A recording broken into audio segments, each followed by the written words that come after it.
오늘 아침 말씀은 마태복음 24장 42절입니다. 그러므로 깨어있으라.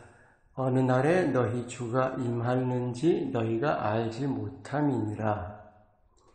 신약성경에서 그때에 그날에 라는 말씀을 볼 수 있습니다. 분명히 세상의 마지막 순간이 있는 사실이죠.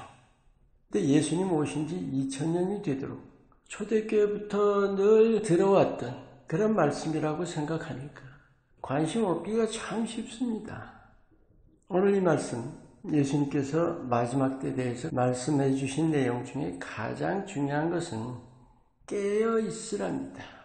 그때가 언제냐 그런 문제가 아니라 우리가 준비되어 있는가의 문제입니다. 오늘 우리가 얼마나 깨어있는지에 대해서 나누기 원합니다.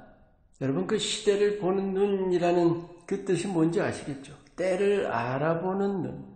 왜냐하면 깨어있어야 우리가 알아볼 수 있기 때문입니다. 먼저 자신의 영적 상태를 아는가. 깨어있는 일에서 가장 중요한 것은 얼마나 내가 준비되어 있나 하는 거죠.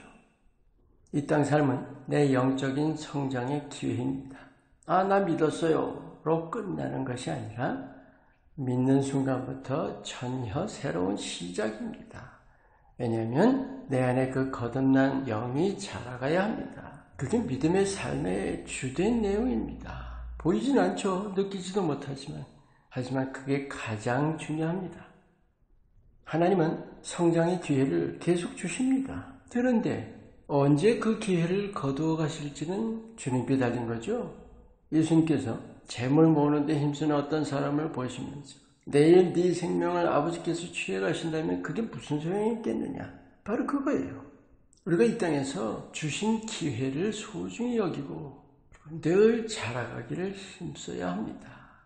기도의 통로를 열어주셨습니다. 말씀을 주셨습니다. 예배를 통해 하나님께서 임재를 약속해 주셨고 우리가 그 예배 속에서 하나님을 체험할 수 있잖아요. 그 기도 말씀 예배를 통해서 내 영이 자라가는 겁니다. 자신의 영적 상태, 그게 입을 뒤집어 쓰고 있다고 돌아볼 수 있는 게 아니죠. 반드시 예수님의 빛 아래서 자신을 돌아봐야 합니다. 근데 여기 중요한 것이 있어요. 그 영적 상태라는 것이 지금 어디쯤 내가 가고 있는가 그게 아닙니다. 지금 내가 자라고 있는가 하는 거예요. 어떻게 알아요? 여러분, 실제 어제와 오늘이 달라야 합니다. 지난주와 금주 뭔가 다른 게 있는가? 지난달과 이달이 전달보다 새로워진 느낌이 있는가? 여러분, 깨어있으라는 것은 자신이 영적으로 자라가고 있는지를 늘 돌아보는 것입니다. 그리고 두 번째로 자신의 영적 성장 정도와 더불어서 세상이 어두운 정도를 알아야 합니다. 이 깨어있는 일에서 대단히 중요합니다. 우린 빛의 자녀죠. 세상은 어둠입니다. 빛의 자녀가 어둠 가운데 살아가는 겁니다. 사실은 매일 어둠의 영향 아래서 살아가는 거죠. 여러분, 세상이 어둠이라는 사실을 의식하세요? 또 세상 속에서 어둠이라는 것을 감지하십니까? 만약에 아니라면 왜 잘못 느낄까요? 내가 세상과 구별됐다는 의식이 반드시 필요합니다. 그거 없으면 영향받으면서도 모르는 거예요. 나는 세상에 속하지 않고 하나님께 속했다는 분명한 의식 없으면 우리도 모르는 새 세상의 영향을 받을 수밖에 없는 거예요. 매 순간 보고 듣는 거 있죠. 매스컴, 인터넷과 SNS와 또 정치, 경제, 사회, 세상 돌아가는 그 상황들, 사람들의 그 삶의 방식 통해서 얼마나 우리가 영향을 많이 받습니까? 정신 안 차리면 물드는 거예요. 난 세상에 속하지 않았다. 세상에서 내가 나그네의 삶을 사는 거다. 이래야 영향받지 않습니다. 세상을 발 아래 둬야 하는 거예요. 그게 깨어있는 거죠. 깨어있다면 때가 가까워지는 것은 반드시 알 수 있습니다. 대비하라 하셨습니다. 그날이 도적같이 임한다고 하셨어요. 그렇다면 대비한다는 게 뭘까요? 첫째로 자신의 영적 성장을 점검하는 일. 둘째로 세상의 어두운 정도를 바르게 인식하는 일. 또 하나가 있어요. 믿음의 본분에 충실해야 합니다.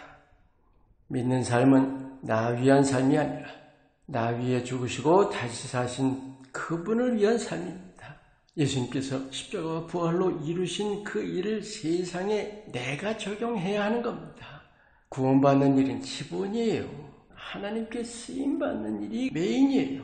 하나님께서 내가 행한 대로 갚아주리라 여러 번 말씀하시죠. 그게 믿지 않는 자에 대한 심판만일까요? 하나님의 자녀들이 하나님께 충성한 만큼 영원한 영광으로 갚아주신다는 겁니다. 실제 이 땅 삶은 우리 자신의 영혼을 준비해 가는 삶입니다.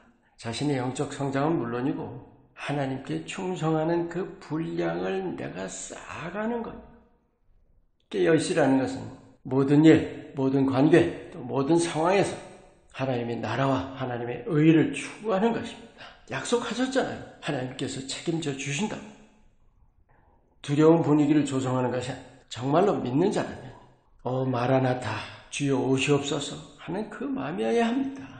깨어있으라도 어떤 명령을 받는 그런 것이 아니라 당연히 그렇게 살아야 한다는 마음가짐이어야 하지 않을까요?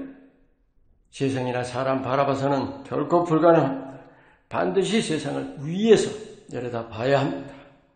늘 깨어있어서 주님 다시 오시는 날 정말 기쁨으로 주님 맞으시기를 축원합니다. 기도합니다. 예수님 다시 오시는 일을 먼 훗날의 꿈같이 여기는 일이 없게 하옵소서. 매일 매 순간 깨어서 주님이 칭찬하실 모습과 삶을 힘쓰게 하옵소서. 예수님의 이름으로 기도합니다. 아멘.